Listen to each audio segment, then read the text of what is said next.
If you're looking to build a quicker first step or improve your acceleration, here are 4 exercises to help you do just that. Every athlete has to accelerate. I don't care what sport you play, basketball, baseball, soccer, football, lacrosse, field hockey, you name it, if it's on a field, court, or pitch, you have to be able to accelerate. Now you can go on YouTube, IG, TikTok, and find tens of thousands of exercises that teach you how to accelerate. But what are the best ones? Or what are some of the ones that are going to give you the biggest return on your investment?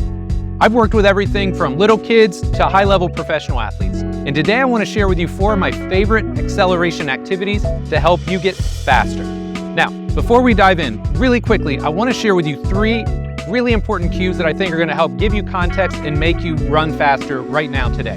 3 of my biggest cues for acceleration are: number 1, from lead tap, chase the shoulders. When you're accelerating, you don't want to be up tall. You want to have a good torso angle, and you want to be able to push down and back, which is our second cue. Think about pushing down and back. It's an action-reaction force. So if you push down and back, you're going to drive yourself up and forward. And then third, last but not least, think about having big arms.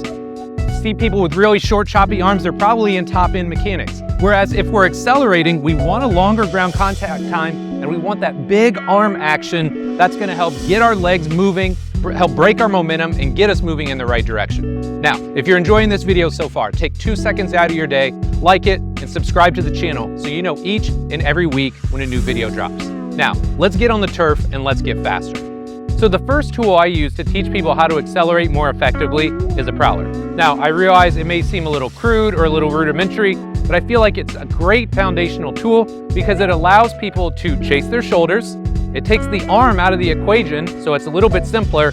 And most importantly, it's teaching them to push down and back. It's really hard for a lot of people to understand pushing down and back early on. Okay, so let me show you how I actually perform and coach the Prowler. So when we're doing this, especially to start, I like a decently heavy load. You don't want to bury people. A great litmus test is that they shouldn't be able to run with it, so it's more of a march, and you don't want them to get their ankles where they look like mush.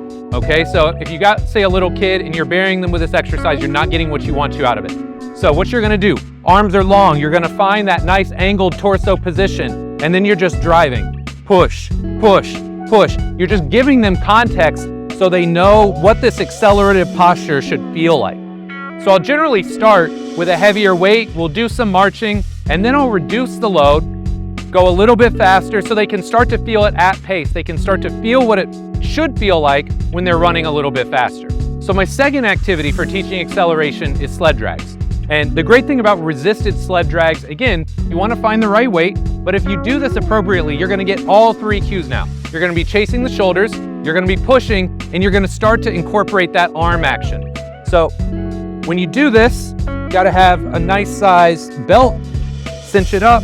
One of the most important things, especially when you start to run with it, you got to take the slack out first.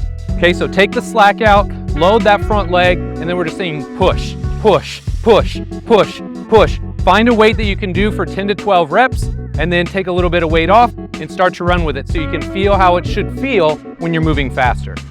Okay, our third acceleration activity is a band-resisted start. Now, I really like this activity. It's great because it helps you kind of feel that front leg. It untethers you from the Prowler or the sled, so you just start to feel a little bit faster. So in this case, what I'm gonna do, take the band, step into it. I'm gonna load that front leg. And again, I'm trying to find a quad, find a glute, I'm loading, and then from here, it's really more of a push or an explosive, almost jump forward versus a true acceleration step. A lot of times kids, young athletes, they struggle to project out and forward, so this band helps kind of line everything up. They load that front leg, and then it's a big, explosive push forward with big arm action to go with it. So our fourth or final acceleration activity is called a slant board start. I stole this one from the GOAT, Lee Taft, but I absolutely love it because it helps you find really good postures, really good positions, and it helps you get out into those first 2 steps of acceleration. So when you're doing this, you're gonna step onto the slant board, you're gonna really load this front leg so you can see when I sit down into it, I should feel my quad, I should feel my butt, maybe even my tibialis anterior a little bit. I'm loading this front leg, and then it's a big push out. Again, exaggerating that push out just like we did in our band resisted start. So load that front leg, big push out, and just get used to pushing and driving horizontally in your acceleration. If you're looking to get faster, I want you to get in the gym right now today and pick one of these exercises and give it a shot. I guarantee it's gonna make a big difference. Before you go, if you want other activities that are gonna help you become faster and more explosive, make sure watch this entire MedBall tutorial I've created. It's gonna give you a full insight into how I program MedBall exercises in my workouts.